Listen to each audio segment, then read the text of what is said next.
Hello and welcome to Never Seen It. It's Sunday, so it's Oscar Day. My name is Trent. I'm here with my wife, Betsy. I'm Betsy. And we're going to watch another Oscar movie today called Nightmare Alley. That's the movie we're watching. So, Betsy, we're just going to get right into it. What do you know about this movie? I know it's nominated for Oscars. Oscars. More than one? I think so. Okay, I don't know even that. Unprepared I know so Betsy. Okay, so I know this movie is directed by Guillermo del Toro. The man himself. The man himself. I think this is a remake?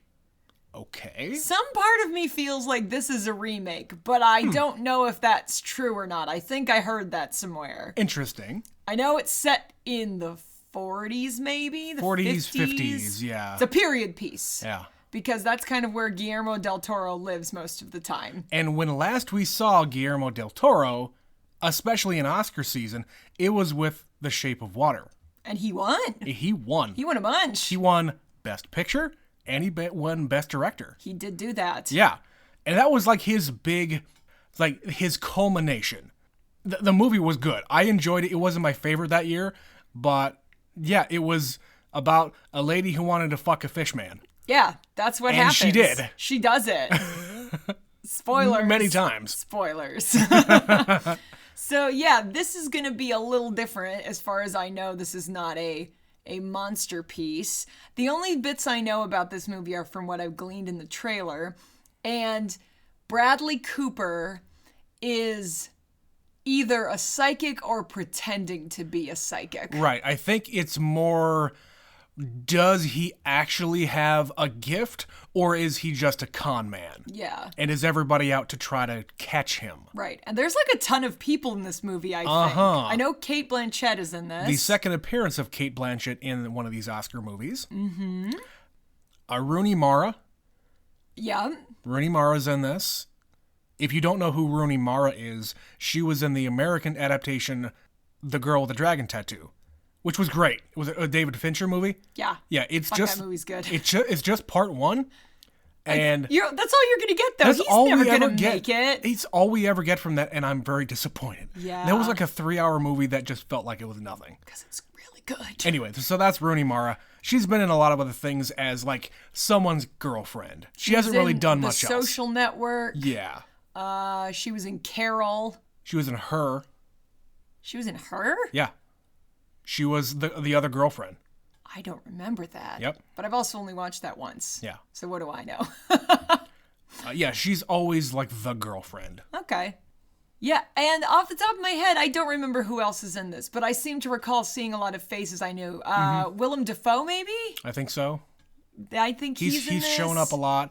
I have to imagine Ron Perlman is going to be in it somehow, because that's just what he does. He shows up in Del Toro movies. Him or what's the guy's name who was the fish man? He's that tall, skinny actor who's in all these. I'm never gonna remember that. I can't think of what his name is, but he was in The Shape of Water as the fish man. He was in Pan's Labyrinth as two characters. Yeah. So he's in Hellboy. He has worked with Guillermo del Toro a few times. So it wouldn't surprise me if potentially he shows up in this. Yeah, maybe he's gonna be in the background, or yeah. If there is some kind of supernatural nature to this thing. He's unmistakable when you see him. Like, once you've seen that guy's face, he's very tall and skinny. Okay. He's kind of a creepy looking dude, but he always does these creature feature kind of things. Yeah, Del Toro loves that kind of stuff. Oh, he fucking loves it. That guy's a weirdo. Yes. But like the best kind of weirdo. And we have talked about Guillermo del Toro on this podcast many times. Yes. Go back and listen to those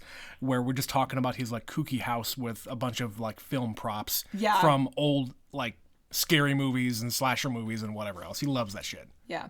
And I expect this one to be kind of maybe not so monster movie. That's what I'm expecting. Yeah. I'm thinking this is more kind of noir. Yeah.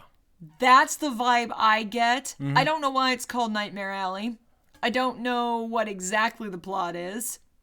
I'm kind of surprised this one got nominated because I think it was kind of just sort of shoved out there. Yeah, it came out at the very end of last year, and that's usually where you try to put your Oscar movie. Sure. So it's out by the end of the year, and people have time off, and they're going to go to the theater and see a movie. But I hadn't really heard anything about this, and then the nominations came out, and it's like, Nightmare Alley. Like, oh, shit, okay, so fine. We'll see. I mean, I'm excited to see it because I like his movies. Sure. I've said it before, Blade 2, underrated movie. I forget that's him. I forget. That's where he met Ron Perlman on the set of Blade 2, or maybe Hellboy came out before that and he just wanted to have Ron Perlman in another thing. I can't remember the order of events there. But still, he likes Ron Perlman. Huh. Anything else you know about this movie? I know nothing. Anything you've heard on, nothing. On the web? No, I have seen the trailers that they have shown on TV, and that's it. And those are always like 12 seconds, and that gives you nothing. Yeah. Yeah. I think Bradley Cooper gets naked in this. Sure, why not? Because, if you want to win an Oscar, get naked. He's not nominated. No. Maybe? He's also won an Oscar, hasn't he? No. He's been nominated. He's been nominated a number of times. Yeah. Yeah. But I think he gets naked in this movie. As I understand it. We already had one guy get naked in, was it, The Power of the Dog. Yeah, Power of the Dog. Yep, Benedict Cumberbatch got naked. Yep. Maybe it doesn't work for dudes. It's like, I don't want to see your dong, dude. It's like, no, that you are disqualified. Disqualified. Unacceptable. All right. So, Betsy, shall we go and see Nightmare Alley? Why not? Let's go. We'll be right back.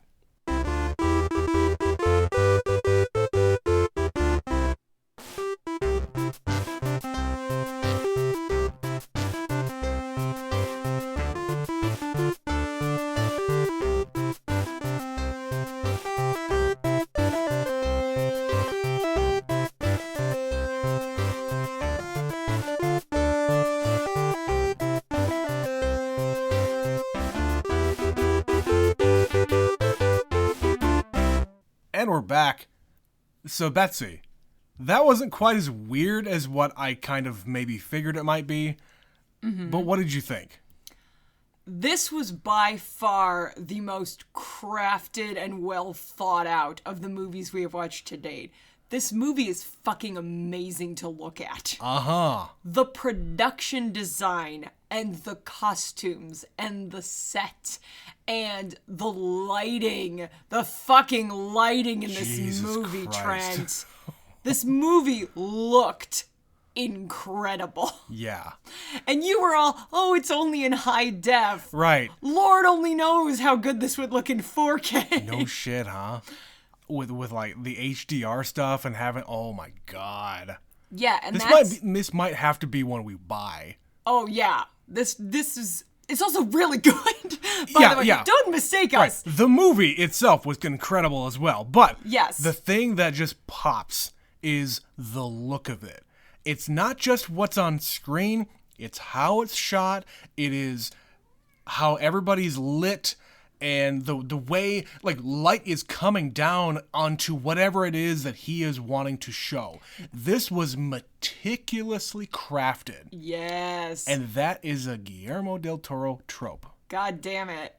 Good God, man. Yeah. Yeah, I don't think I could talk enough about how amazing this movie looks. Yeah.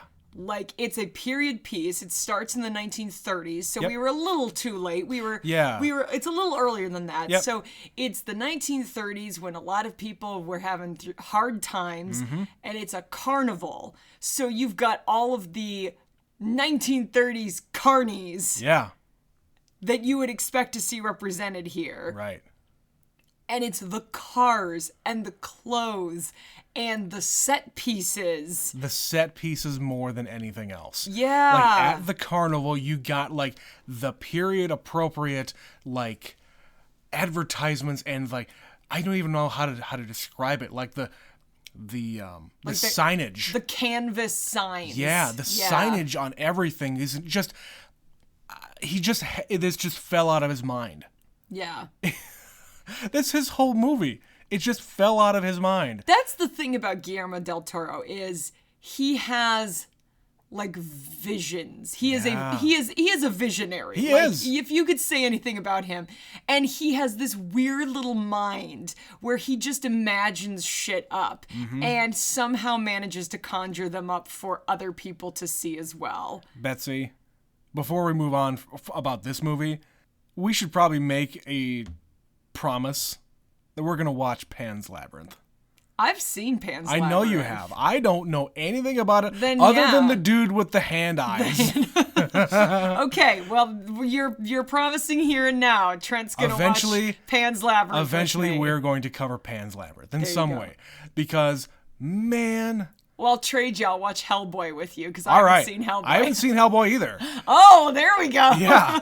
I made you watch Blade 2. You did, but that's like a whole different thing. And that's him taking on a property. That's not him getting to do his vision. It's true. And yes, this is a remake, but it's his interpretation of it. Yeah. So yes, it is a remake. This is from a 1947 movie, so I was correct about that. Yeah. And I don't know how true to that story it is because I haven't seen that one either. Yeah. But yeah, it is definitely noir. That was the word I used in the introduction. It's dripping with noir.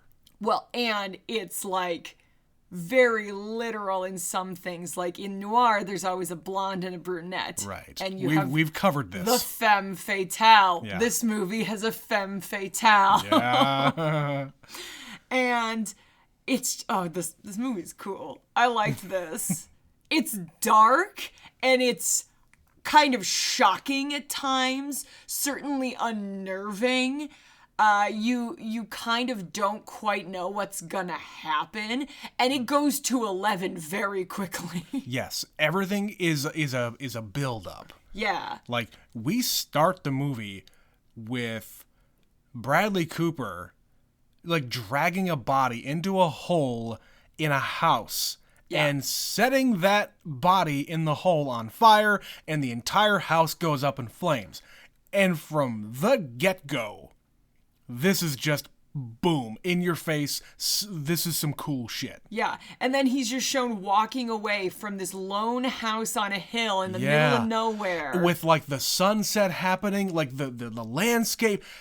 And I said, it's like, oh, man, that can't be real because it looks too damn cool. No. But that's gotta be real. Trent, that's the thing about Guillermo is he's not going to half-ass It's as much practical everything as you could possibly It's have. probably not a full-size house, but it's probably like a half-size or a three-quarter-size Who house. knows? All you have to do is build the facade and light that fucker up.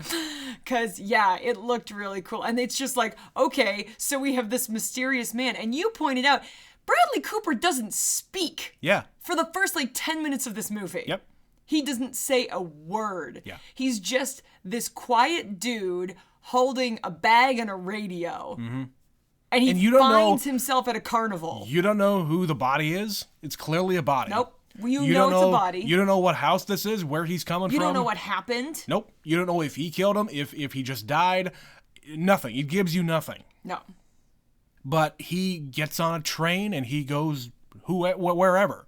The only thing that we see, and they never address it again, was there was a handkerchief or some kind of cloth. Yeah. Like he put in his hat, and we never got that conclusion as to what that was. No.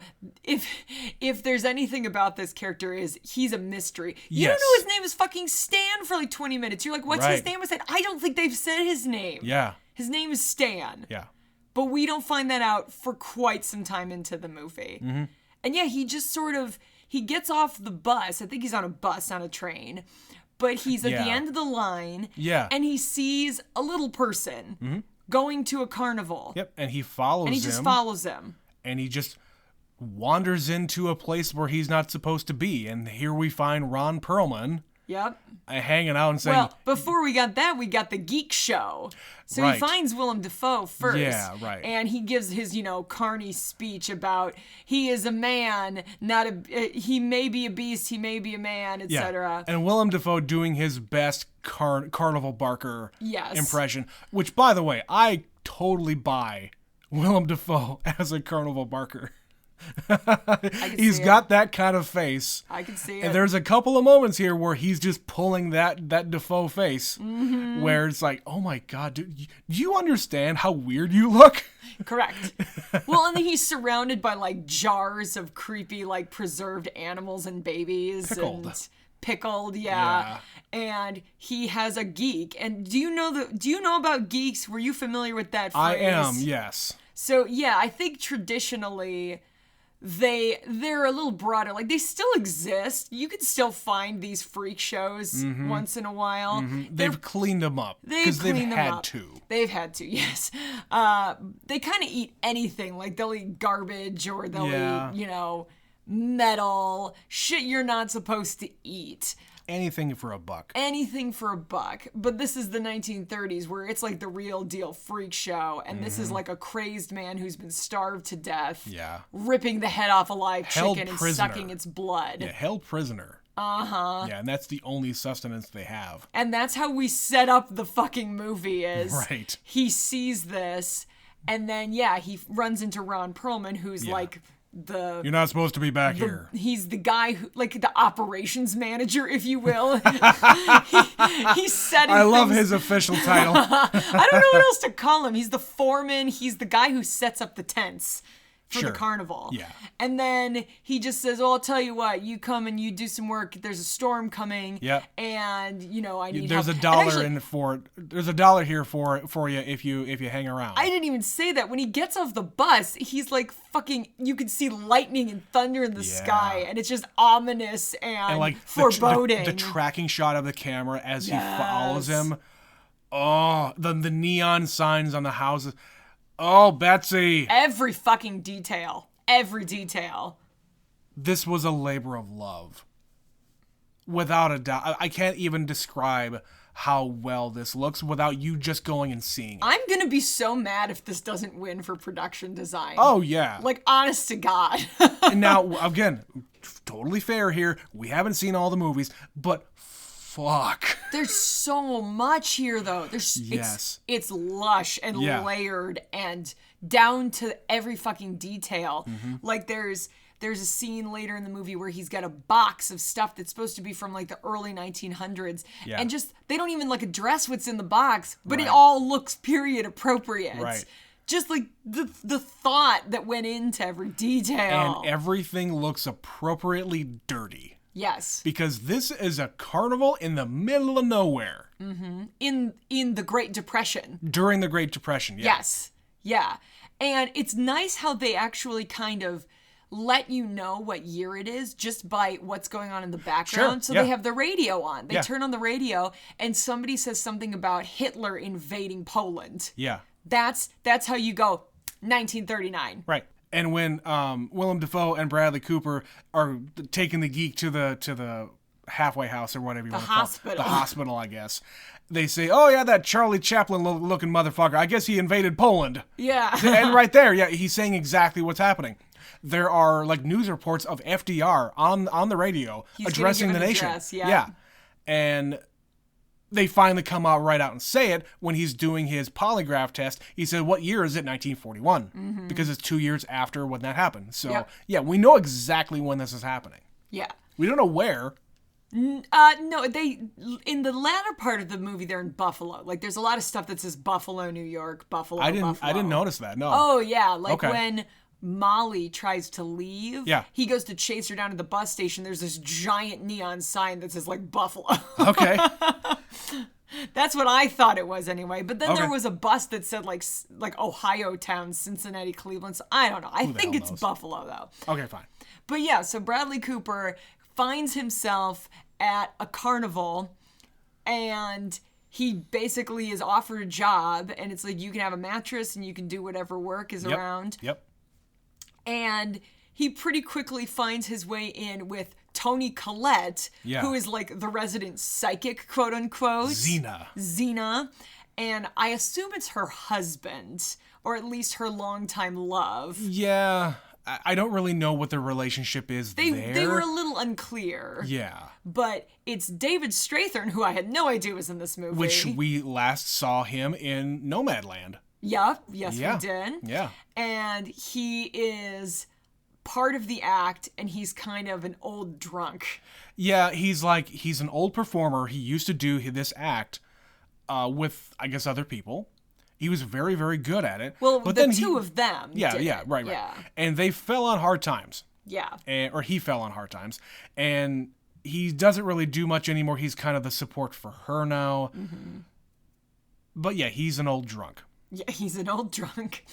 And Willem Dafoe runs the geek act, and Ron Perlman is the strong man. He's the strong man. We got Rooney Mara as the electric woman. Yep, she zaps herself with the electrical currents. Which that looked cool. I mean, cool. I know that was all CG. But yeah, this every time they show you just a little bit. Clifton Collins Jr. is in this. We brought him up a few episodes ago when we watched The Rules of Attraction. Mm-hmm. So again, Clifton Collins Jr., another one of those actors that just shows up and stuff. Yeah. Tremendous character Absolutely actor. know who he is. Yep. You've seen him in a lot of things. Again, he's just there. Just look him up if you don't know who we're talking about. But he's there, and he's like the funhouse guy. He's the funhouse guy, yeah. And yeah, just all these little elements. There's a man. They never talk to him. He's in the background. A bearded dude, like the dog boy, the wolf man. I didn't see him. You didn't see him? I saw the contortionist. Yeah, they had a contortionist. Yeah. They also had a wolf man, and he had like hair all over his face and arms. Okay, no, I didn't see that He at was all. in the background a few times. Okay. But they never call him out. Yeah. So they didn't have a bearded lady, but they had him. They had a woman who was like a spider lady, and it was just her head stuck through a little, like a puppet. Yeah. So this is like the real deal, like freaky 1930s carnival shit.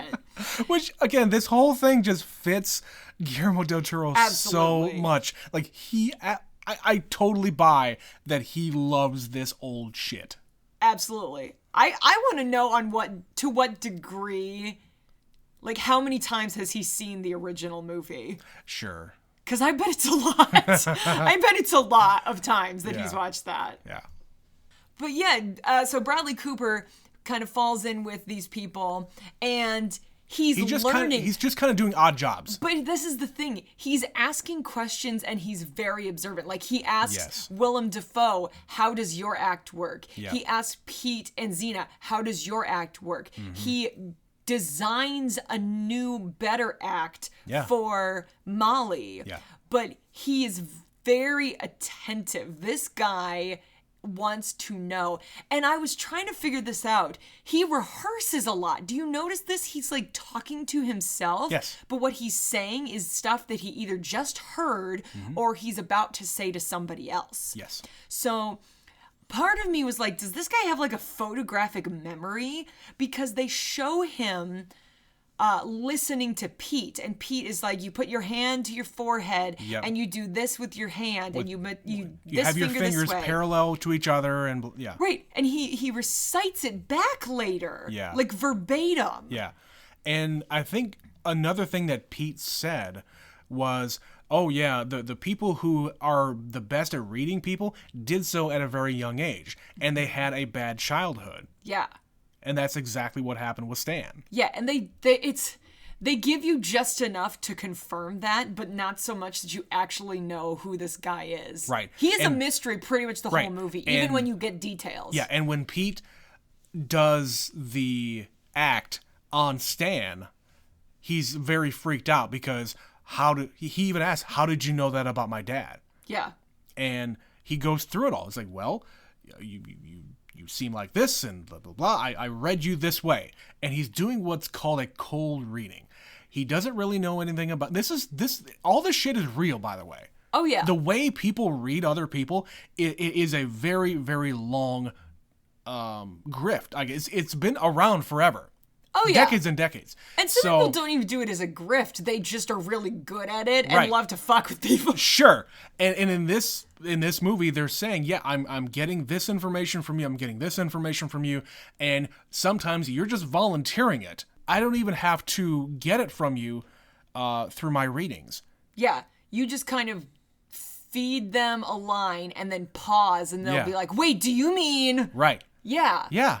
It's all a mind fuck. People want to be fooled. That's the whole thing. Mm-hmm. I've seen, not quite documentaries, but basically people examining these so-called psychics and these cold readers, and they go detail by detail by detail, telling you exactly how they got to that conclusion. You don't need much, but you need to be a very observant person. Yeah. And that's exactly what Stan is. Yeah. I saw a guy like this in college, and I don't know how he did it, because it was a thing where we're in a room of like 300 people. We didn't fill out forms or anything, but somehow he called the guy next to me, who was my friend, and then he was like, "Are you sitting next to a girl?" And like, I don't remember exactly how the conversation went, but like, he knew the locker combination of our friend from like the shed in her backyard. Like, he was able to get that out of her without her saying it. Yeah. And it's just like, Jesus Christ, how do you do that? Like, how do you learn so much to just hear like a slightly different reaction, like a giggle or a breath or, you know, a wince, like if you're looking at somebody, that you can read somebody. And of course, the interesting thing in this movie is you get later on Cate Blanchett, who's a psychologist, and she does the same fucking thing. Yeah, and she knows medically how to read people. Yeah. But yeah, so he figures out from Pete how to do this, and he has a whole book with like, there's all his secrets. There's cues, like verbal cues. Like, if I say this sentence, there's like a code in the sentence as to how to trigger him. That's why he needs an assistant. Right. And the assistant assists with the entire reading process, because like when he's doing the thing with the watch, and like later in the movie, it's like, oh yeah, the way I'm speaking to you means if I say lady instead of woman, it means this. Yep. But if I say object as opposed to item or whatever, that means different things, and you can interpret it different ways. Yeah, it's a fucking language that they have written. It's a code. It's a coded language, yeah. That's really it. And again, it exists. It's a real thing. This is all real. Oh man, it's layered. This movie's layered. And that skill is complicated. Yeah, they give you some other important details. So like, again, this is like Prohibition, Great Depression kind of stuff. Sure. And Willem Dafoe has 2 boxes full of booze. Yep. One is for his body collection. So it's like wood varnish or some shit like that. Wood alcohol. Alcohol. And that's what also they use to burn up the cards. Yep, it's in the act. That the psychic collects. Yep. They burn it all up, even though they actually don't. Right. And then he's got another box that he calls sugarcane, Yeah. which is some kind of booze that he sells around. Yeah.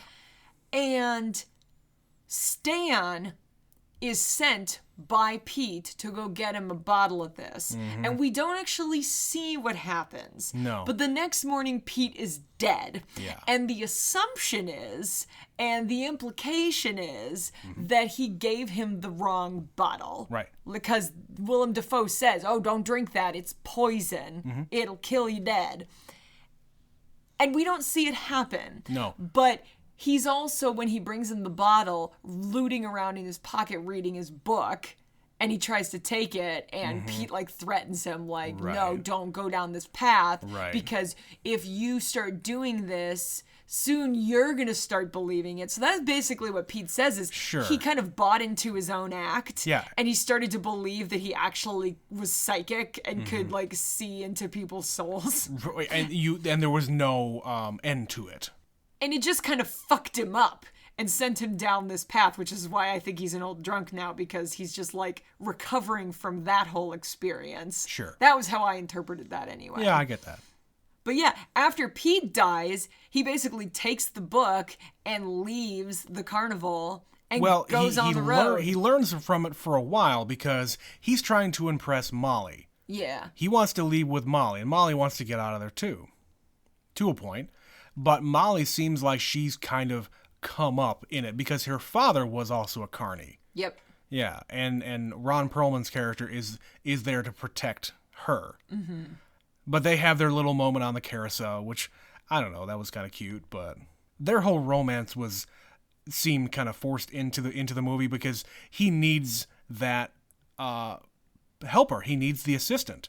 So maybe that's part of why he was trying to get her involved, because number one, she knows the score. Yeah. She knows how to say things and how to interact with marks.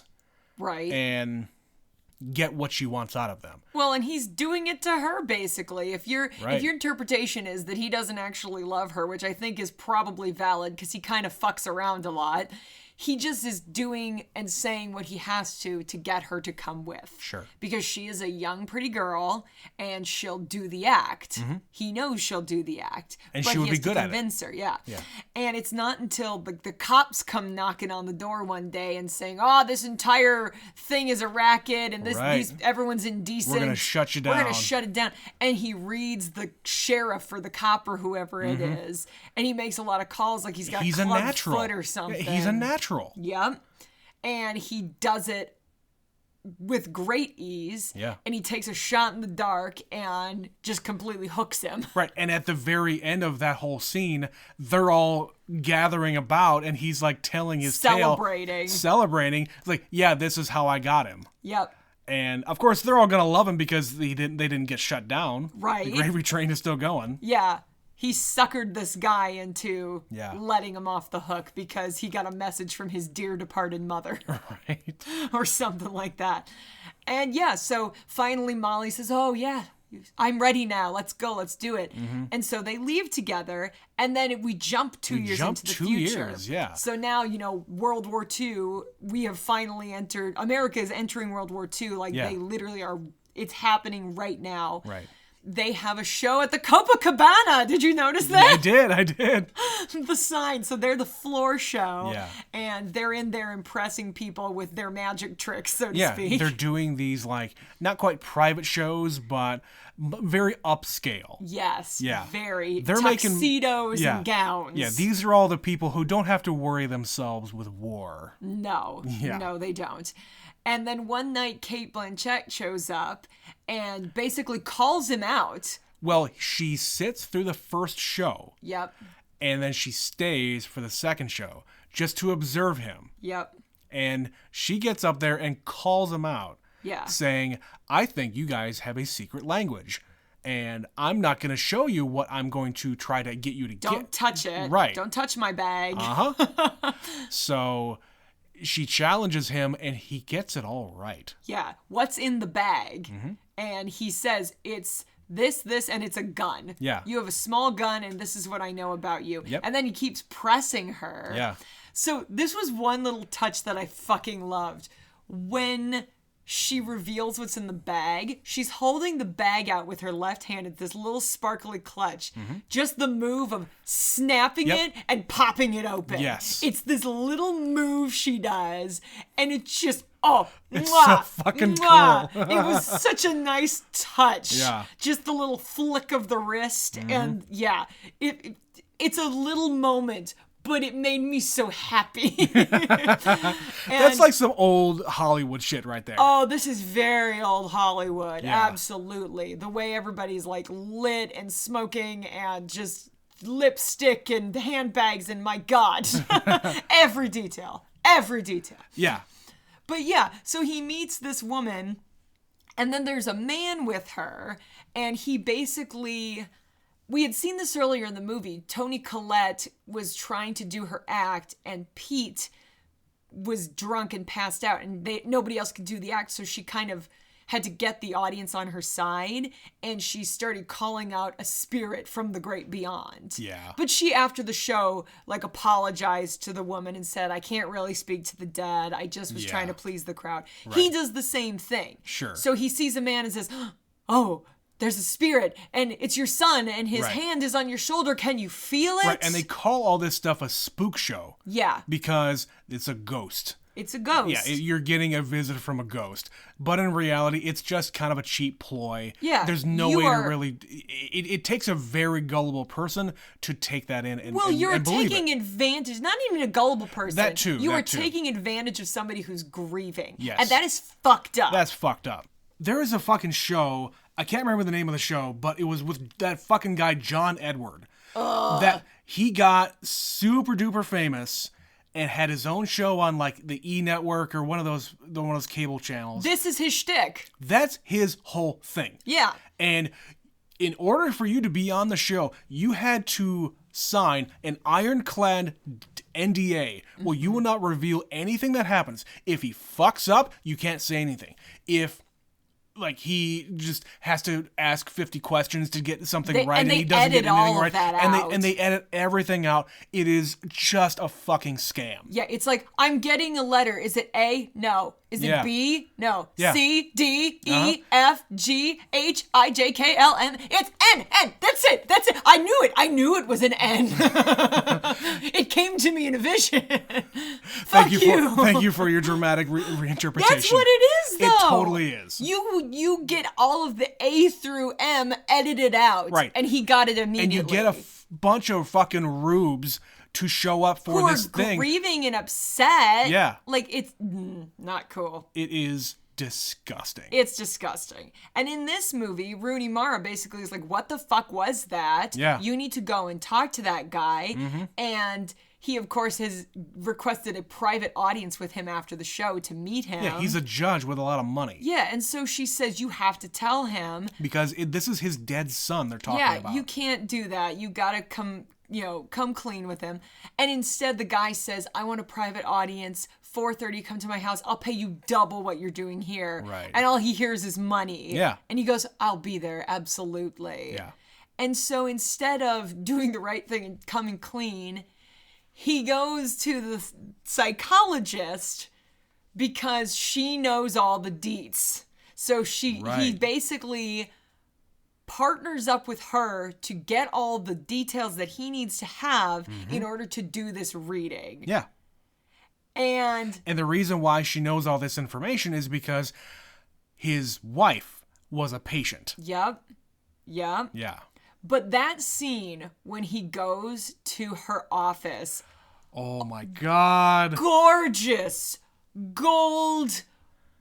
Art Deco. The wood amazing. Everywhere. The snow out the window blowing around.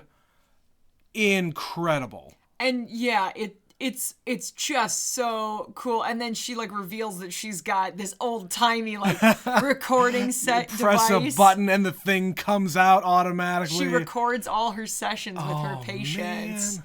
And it's just, it's so good. But yeah, she basically says, how do you do it? How do you do it? I do it, but how do you do it? Right. And they have this just sort of back and forth. He reveals everything. And he just says, I do the same thing, you do the same thing. It's the same racket, we just get paid different. Exactly.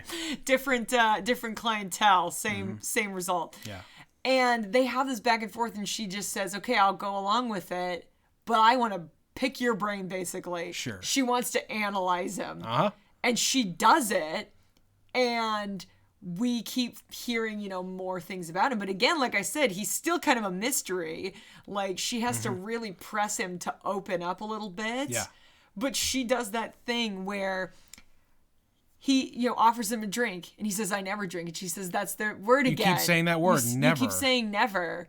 And he clearly is getting uncomfortable and is not usually the target of these kinds of interactions. He's not the mark. He's not the mark, but she is absolutely making him the mark. Yeah. And she is just dripping in this movie. Oh, she's so good. Cate Blanchett is amazing in this movie. She's got that red lipstick and that perfect blonde hair. And the deep voice. And she's just,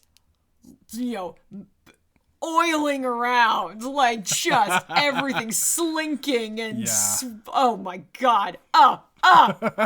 So much style, so much beautiful style. I have nothing but praise for her in this movie. Yeah. She's so good. And that office scene looks great. He kind of starts to give some of the details of his life. Like, he basically confesses to killing Pete. Yeah. But that's the thing. So do you think he actually did this, where he grabbed the other bottle? Because he's not stupid. He very clearly knows what he's doing. Yeah. It's one of two things. Either he got the right bottle and he just drank himself to death, or he intentionally gave him the wrong bottle so that he could take his book. assuming that he died from the bottle. Right. You don't know how he died. They don't actually show it. You assume that he died because of the drink, whether the drink was bad or good. He could have just as easily smothered him. Uh-huh. That's an interesting thought. That is an interesting thought. thought. I'm not suggesting that. I'm just saying you don't know how he died. No. There's no doctors in that carnival. Nope. And when we last saw him, he was sleeping under the stage. And when they found him, he was just laying out in the yard. Right. That's a valid point. Yeah. Bradley Cooper Stan is a very mysterious character. Yeah. And there is a lot of gaps in his story. Uh-huh. A lot of gaps. And it just adds to the mystery when there's more stuff like this. And she keeps prodding him for information. He mentions a piano. Like, we never get any kind of information about that. Yeah. Like, what are you thinking about? The piano. Right. Because something with his mom were friends with a vaudevillian. Right. Who played the piano, and his mom ran off with him. Yeah. Or something to that effect. That was what I got out of that. I guess. Yeah. But just as he's like starting to open up, he just leaves again. Right. But she's absolutely manipulating him. Like, it will get so much deeper if you just lay down. And when he loosens up and tries to sit up, she's standing behind him with her, red painted fingernails, holding him down, like caressing his face and shit. Asking more questions to try to get him. Asking more questions. Yep. Yeah. And then, of course, he uses all this information and goes to this judge and his wife, Mary Steenburgen. Yes. Who we've already had on this podcast once before. And somebody else is in this movie who we had in the same movie. Same movie. Richard Jenkins shows up later. Yeah. But he doesn't show up here. He shows up later. Yeah, so he gets the information that he needs about the judge. And it's their son Julian, who died in the First World War. In the First War, yep. In no man's land. Yeah. And he was 23 and he's their only child. Yeah. And yeah, he goes to the house and he says all the things that he would say to a grieving parent. And she asks, can I talk to him? And puts her hand on his chest and says, he's here, say what you need to say, kind of a thing. Yeah.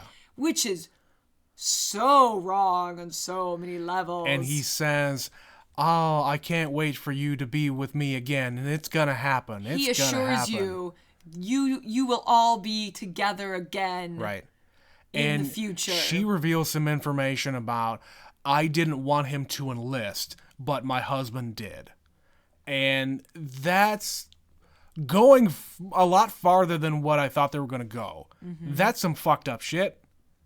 I mean, and for a couple like that, I don't know how they survive after a situation like that, where you're blaming your husband for the death of your son, your only son. Well, and the way she says it, she's just kind of hollow. Yeah. Like, she's clearly, like, really fucked up. Because clearly this has been happening for 20 years. They've been grieving this, right? And now they're hashing it all up again because he hashed it all up. Yeah, he's digging it up just by saying the wrong thing to the wrong person and not coming clean about him being a big phony. Yeah, and of course we get revealed much later on in the movie, which is where everything starts to really go off the rails. Yep, she's so fucked up. She's got this planted in her head that, oh, I just need to not be living so I could be with my son again. Yeah, she says, remember when he was here and this is what he said? Yeah. I've been thinking a lot about it. And she shoots her husband in the face. And she shoots herself in the face. And then she shoots herself in the face. Oh. Because he dragged all this up. You don't think that these types of people are not harmful? You need to take a second fucking look. Yeah. This is, oh. I guarantee there's people out there that this has happened to. That they have acted on. Yes. Not necessarily this extreme, but they have absolutely acted on the things that these fucking mediums have said to them. Made poor choices leading to bad decisions. 100%. It's happened. God. Ooh. So yeah, he goes there, but then this judge says, oh, I have another friend. This guy, you've got to talk to him. Who is this guy? The judge recommended, hey, I got this friend who's kind of fucked up. So this is what I was trying to figure out. So he goes to this big building, and I think it's a loony bin. I think you're right. I think it's an asylum. It's either some kind of prison, but it looks too clean to be a prison. So I think you're right. It looks like an asylum because there are bars on the windows. Yeah, and they like take all his stuff away from him when he gets there. Which makes sense because that's a security thing. It's not a prison because there's not like alarms and guys with guns. It's a very beautiful Art Deco movie. And the building doesn't have a bunch of like barbed wire and shit. No, but there is a security guard and there are, a lot of rooms. Like clean hallways. Yeah. My assumption is this is an asylum. I think you're right. And this guy is some kind of psychologist again, or psychiatrist. Some dude who knows people. Yeah. And he's got his own version of a polygraph machine. Yeah. Yeah. He says it's kind of like your polygraph, but it does more. Right. So he gets him in there, takes all of his stuff away, and sits him down at the end of this hallway. And basically, they're testing him. Number one, I think he's probably testing out the machine.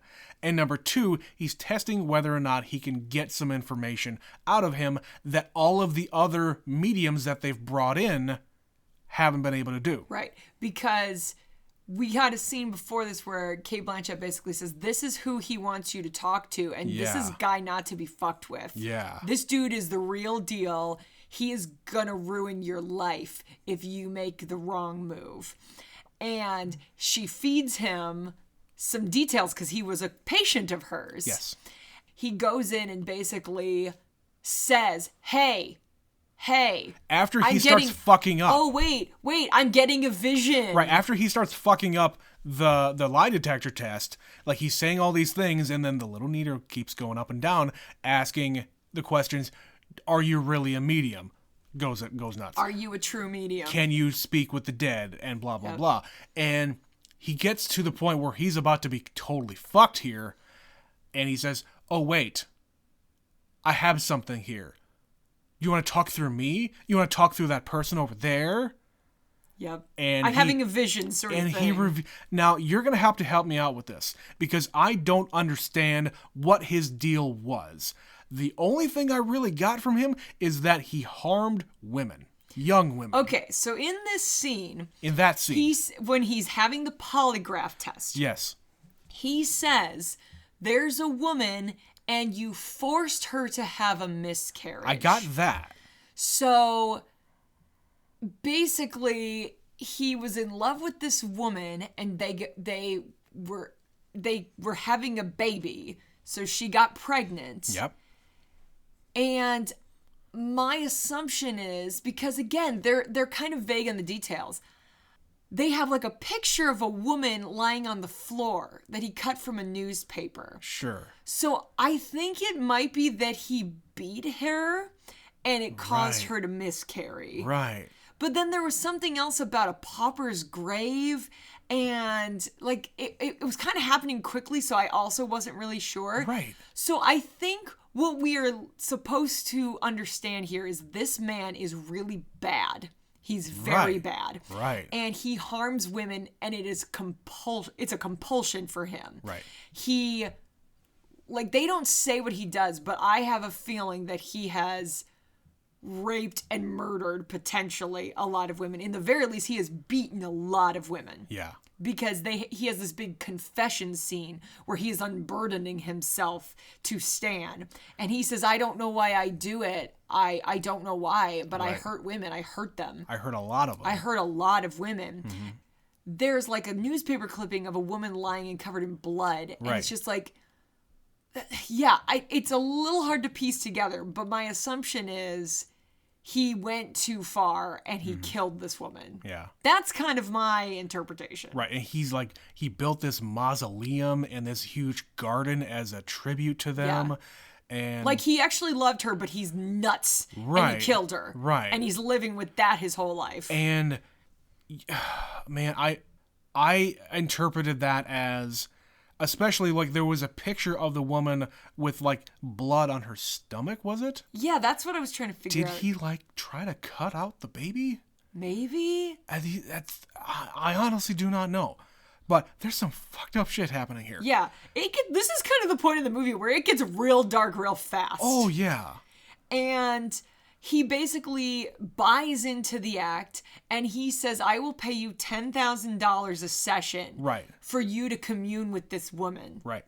And make her appear. Right. Manifest her. Manifest her. Now, I've never heard of such a thing in any other, like, fiction or even real life grips where you're going to manifest a thing. Now, I've heard of like doing the seances where like you're going to shake the table and have the wind blow and bullshit like that, but not actually make a thing appear. A corporeal form. Yes, thank you. I've never heard of such a thing, so this is a completely new thing. Well, I think this is him buying into his own delusion so much that he thinks Molly. He can buy it. Right. No, not Stan, this other guy, this Ezra Oh, yeah, dude. yeah.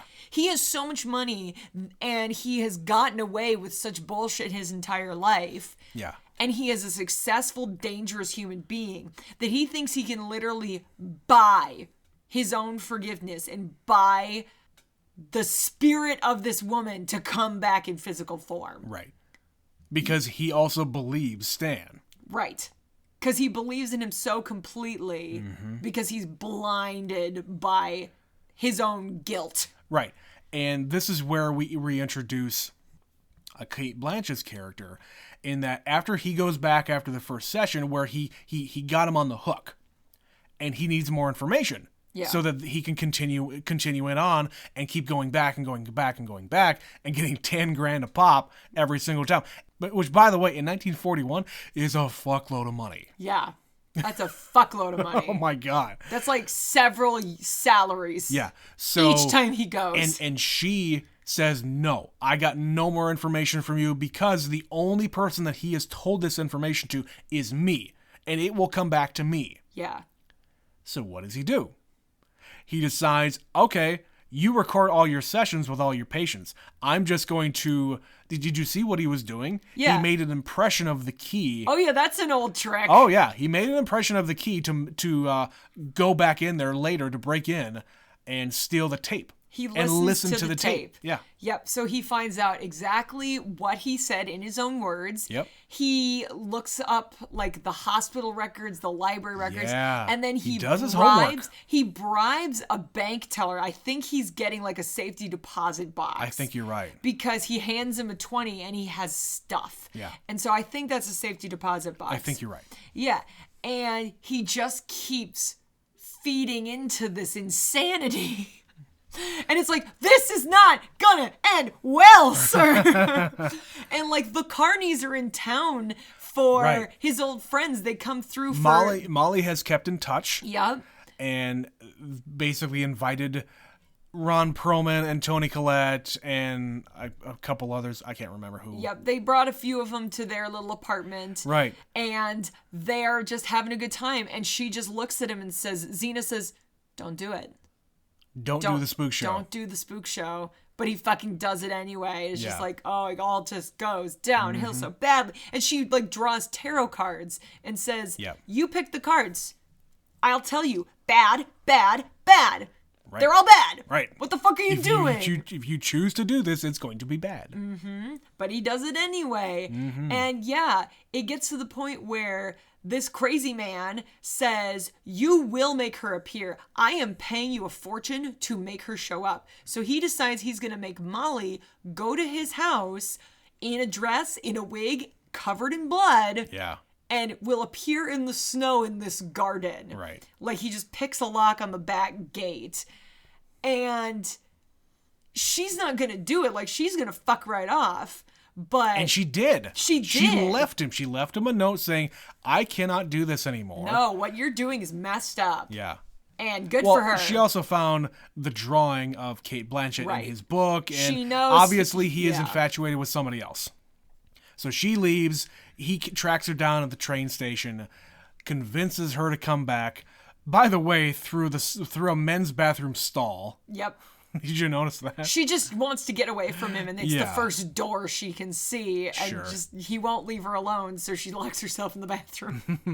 And of course, did you also notice the bathroom full of soldiers Yeah. who are about to go off to war? Yep. Because they're all in their gear. Yep. They're about to get on a train They're at a bus depot, a train station, and go to war. Yeah. Yeah. There you go. Damn it. All the details. All the details. You can't just have an empty bathroom. You have to have it with stuff. Well, and it's Details. like an octagonal room. Right, and like the urinals are like a fucking trough. Yeah. Yeah. And the wooden stall doors, like Yeah. everything in this movie. Oh my God, guys. Oh my God. But yeah, he basically talks her back into it. Yeah. And she says, I'm going to do it. I'm going to do this one thing and then I'm out. I'm done. And I'm done with you too. And I'm done with you. Yeah. And she does it. And it all goes south because, of course, his plan is you're going to take 20 steps and I'm going to get him to like drop to his knees and pray. Right. And close his eyes and you're going to disappear. And then you'll disappear. But of course, this guy is so insistent that he keeps pushing forward until he's literally grabbing her. Right. And then he looks her in the face and is like, what the fuck? Yeah, I don't know who you are. Who are you? Yeah. And she says, I'm sorry, and tries to get away. Yeah. But of course, because Bradley Cooper has just heard him say, I hurt women, and he's got her by the wrist, and this is a woman he cares for, he says, stop touching her, get away from her, back off, and starts punching him in the face until he ain't got no face, Trent. Yep. He had no face, Trent. Yeah, so much so that he got like fragments of his skull in his knuckles. Oh, God. He's like picking bone fragments out of... Oh, it's the little gory details Yeah. that he just loves. And then, of course, he tells her to run and then get in the car. Right. But, of course, he's got a bodyguard coming after Right, them. and the bodyguard, the reason why he came out is because he heard on the radio that the judge and his wife are dead in a murder-suicide pact, and that's who recommended that Stan go there. Yep. And he knows. He called him out and Oh, said, yeah. you're full of shit, and Yeah. I know you're full of shit, and this man is really important And to you me. better not fuck him over. Yeah. But, of course, he comes out there and he sees him, and Stan fucking runs him over with the car twice. And, yeah. What? Yeah. It's fucking gruesome. Like, his arm is all jacked up, and he's, like, they went to 11 quickly. And so what does he do? He goes to the doctor. He goes to Cate Blanchett. Yeah. And she's been storing this money, and he's like, oh, well, I'll give you half the money. She packs it up and says, there it is. It's all there. I don't want any of it. Yeah. But she says, like, the wrong thing. He figures out, wait, what the fuck is up? Because he can read her. This is the part where I was like, what is happening here? I got a little confused for just a minute. Okay. So she basically is like, oh, I oversold it. And she starts recording and she's like, the patient is crazy. He's bought into his own delusions, etc. Right. And she has replaced all the money with ones. Right. The outside bills are hundreds. The inside bills are ones. Yeah. Yeah. So is it that So he was going to take the money and run thinking that he's got all the money. But in reality, she took most of it. So is it just that she's the femme fatale and she's a little crazy too? Well, honestly, I think what happened here is she was insulted back at the first show she arrived at. Where he went after, he didn't just stop at saying, oh, it's a gun in your purse and that's it. He belittled her a little bit. He belittled her saying, you were an only child. You had problems with your mother. And he kept on going. He would not let go. Yeah. And that was her grudge that she was holding I suppose. over him. And guess what? You get shot in the ear for that. Yeah, she was like, am I strong now? And shoots him in the fucking ear. Right. Ha, ha, ha. It's like, psychoanalyze this, bitch. Yeah. And then he tries to kill her. She's like calling security. There's a madman, my patient. He's lost it and he's Right. going to kill me. And he tries to strangle her with the phone cord. Yeah. But then it all comes full circle because he manages to get away. And we get a little bit of a conclusion because there's kind of like these dream sequences sort of throughout where he's like shown sleeping or resting. He's having a dream where it's back in that room with that house that was set on fire. Yep. And there's an old man in a bed, and he's all wrapped in a blanket, and he looks him in the face and said, "I always hated you," opens the window and takes the blanket, and he basically lets the guy freeze to death. Seems like that. That's kind of the understanding I had. Yeah. Was that he just watched him die. Yeah. Because he's old and frail. Well, he's also probably drunk. Also true. Yeah.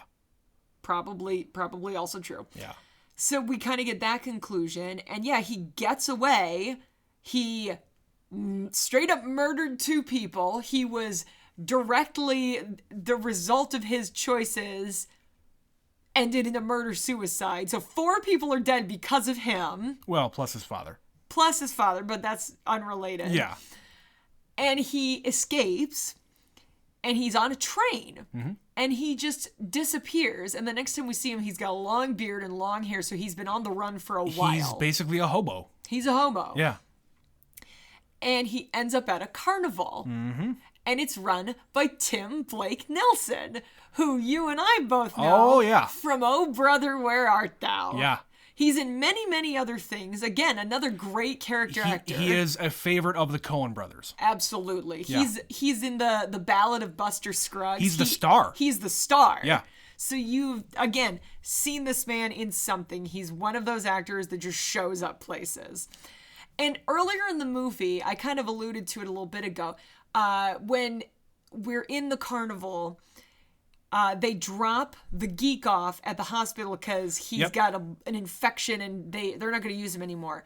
So Bradley Cooper asks Willem Dafoe's character, how do you get a guy to geek? Right. Like he's asking him, and he tells him, oh, you find a guy who's really down on his luck. Yeah. You give him a little bit of drugs with the whiskey. Yep. Give him opium until they're addicted. And then say, well, I've got something I don't know if you'd be interested.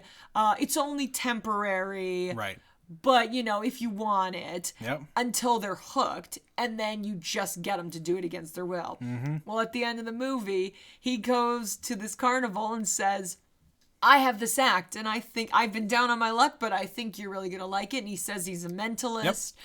And the guy says, oh, you're a former carny, aren't you? Yeah. Yeah, so you know this business. First, he's about to send him away, though. He did send him away. So, he says, you smell like you peed your pants. Yeah, from one carny to another. All right, let's go have a snifter here. Yep. So he gives him the drink and starts saying, okay, he goes on the same spiel that Willem Dafoe gave him. But, of course, he knows exactly what he's doing because he's been told this. Right.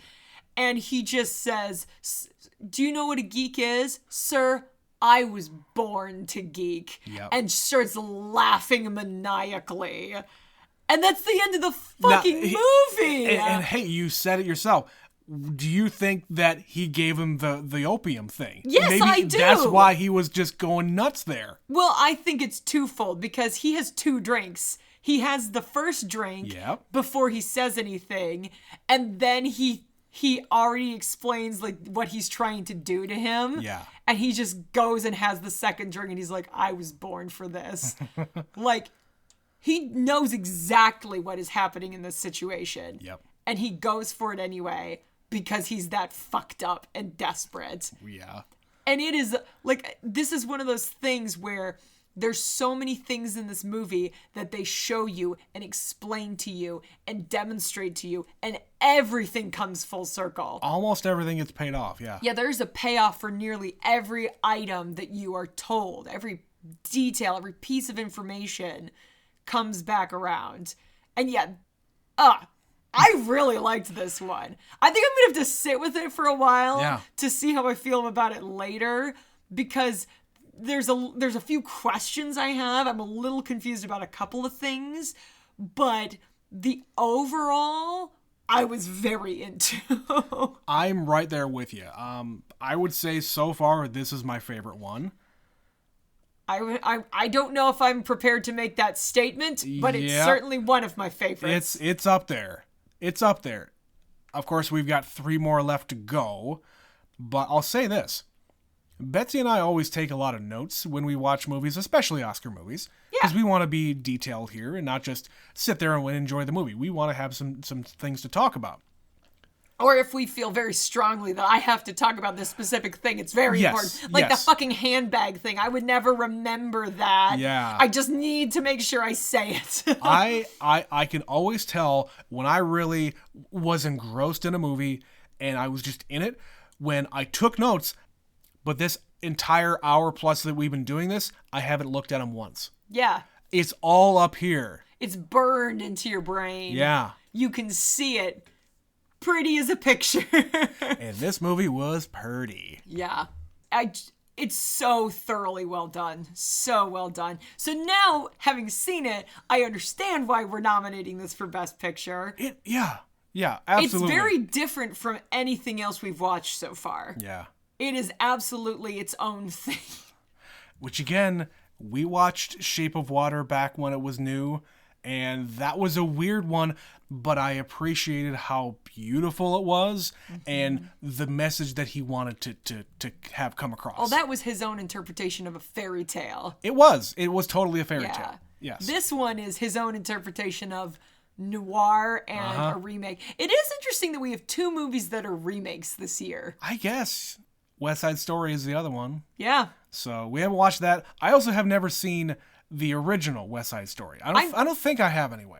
I imagine you have. If I had, it was like back in middle school. Okay. So. Interesting. But we're not going to talk about West Side Story yet. Not yet. That's going to be later on. We're going on and on about this movie. Yes, indeed. So I only had one little more thing that I wanted to mention here. Did you notice that everybody was sharing cigarettes? It was the whole thing. I'm giving you this cigarette. They turn it around and they put it in their mouth. He did it with the geek. He did it with 2 or 3 different people. Not really, but I guess now that you say it, Yeah. It was a lot of that. There's not that many to go around. There was a depression. It's true. We must share everything. Yeah.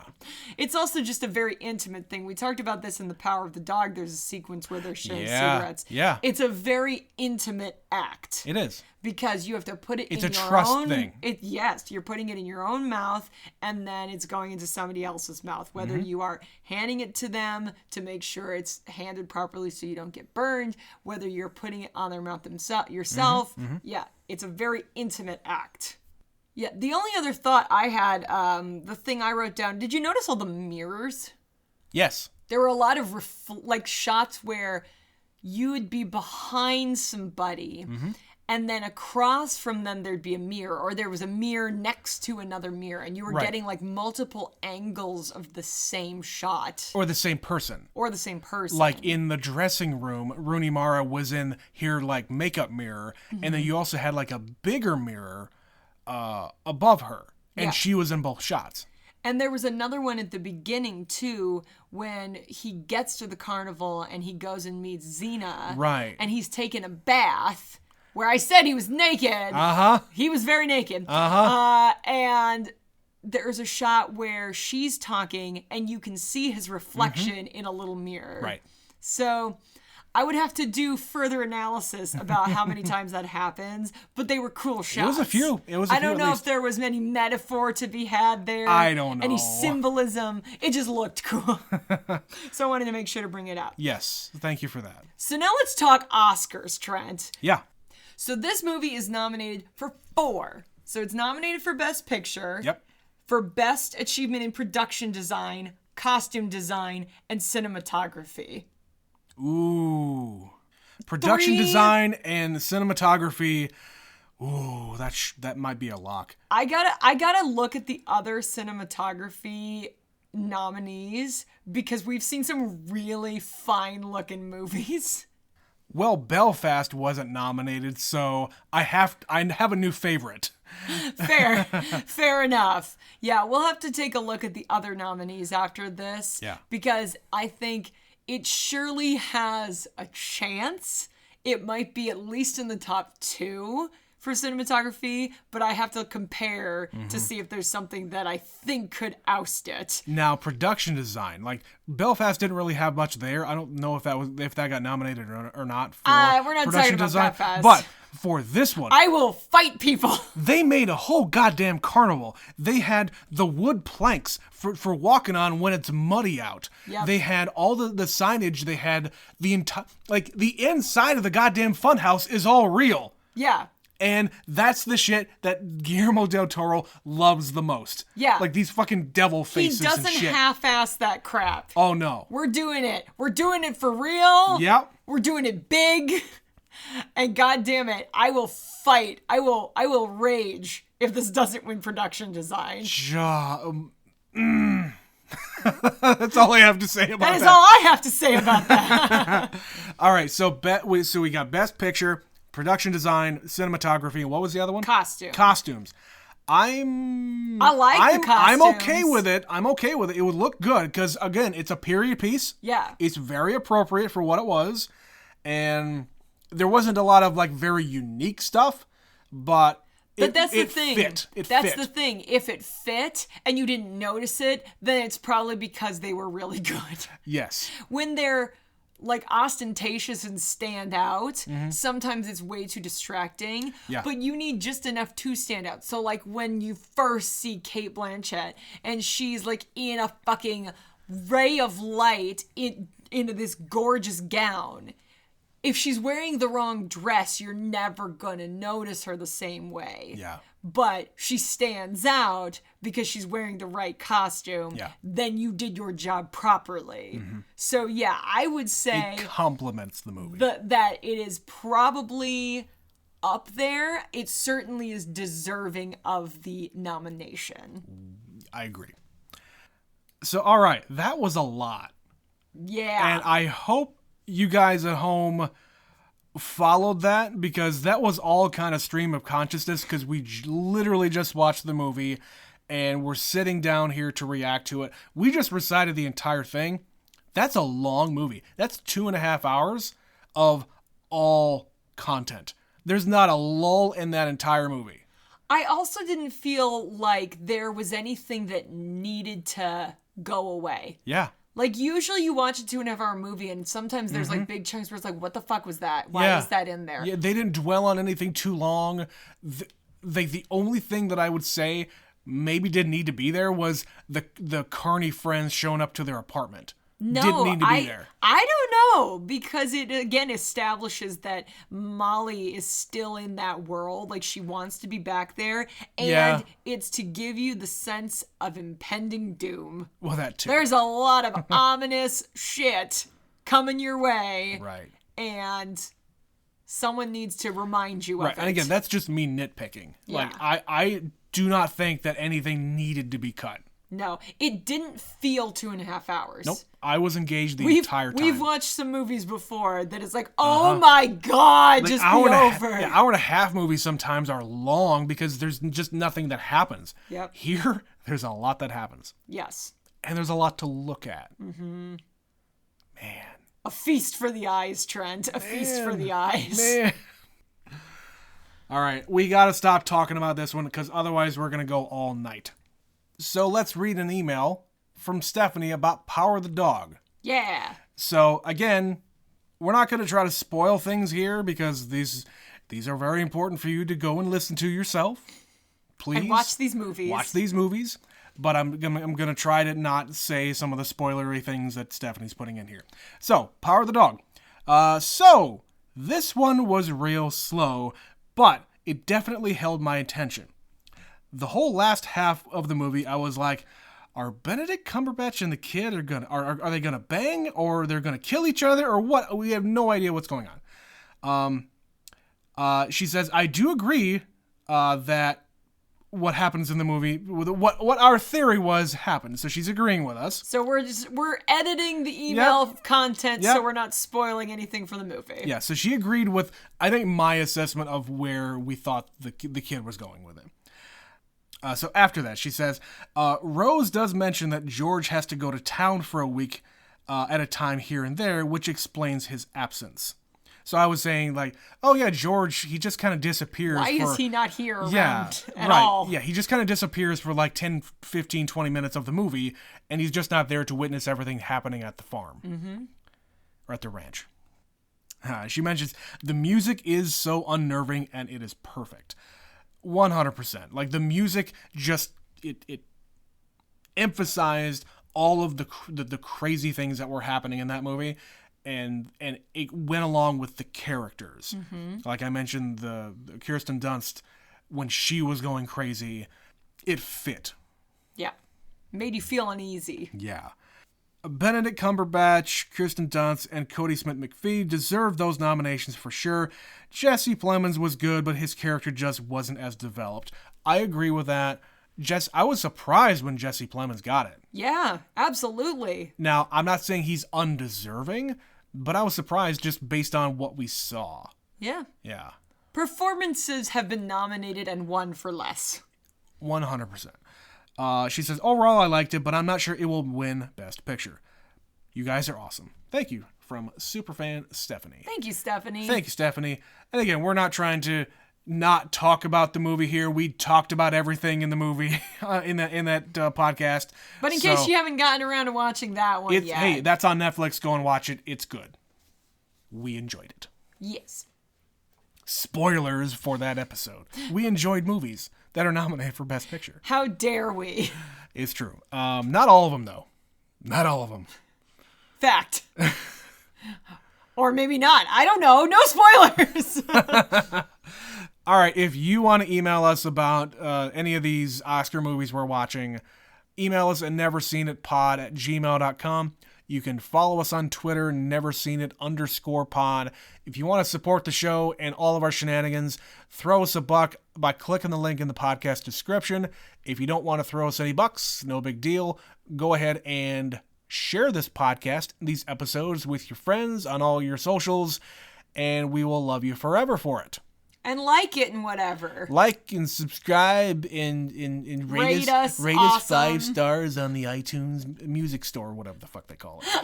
All the places. All the places. So that's the end of the show here, Betsy. We've got 3 left. Yep. We're going to jumble up the schedule a little bit because, apparently all 3 of the movies that we have left to watch are going to be available for streaming. Yeah. The same time. At the same time. So that's really cool. So Drive My Car, we figured, we're going to have to go to the theater and maybe see it on one day that it's showing here. No, it's going to be on HBO Max. Woohoo! Yeah, and West Side Story is going to be on Disney Plus, and Coda is going to be on Apple TV. You can go and get a free trial of Apple TV Plus. Go ask someone. I think you can get it if you have a Verizon account. You can just get a free trial. You probably already got it and didn't even know. Oh yeah, like we've gotten like 2 or 3 years worth of Apple TV Plus just by buying Apple products. Well, and continuing to say no, thank you. Right, and they just here's an extra 3 months. Just take it, please. It's like nobody's paying for this service. Anyway, but that's the plan from here on out. We got a few more left. On Sundays. And these are all premiering on Sundays until we hit the Oscars. That's when our big Oscar special is going to be. We are going to cover every single movie. And guess what? We're going to rank them again. You made me do it last year. I'm going to make you do it again. Okay. I know you don't like doing it. What I need to do is start. I keep thinking in my head, I should just write some thoughts down. Yes, you should. I'm going to wait till the 11th hour like I do all the time. You weren't a very good student, were you? I mean, I actually was, but I did it at the last minute. There you go. I was the same way. All right, that's the end of the show. My name is Trent. My name is Betsy. And we'll catch you next time on Never Seen It. Thanks.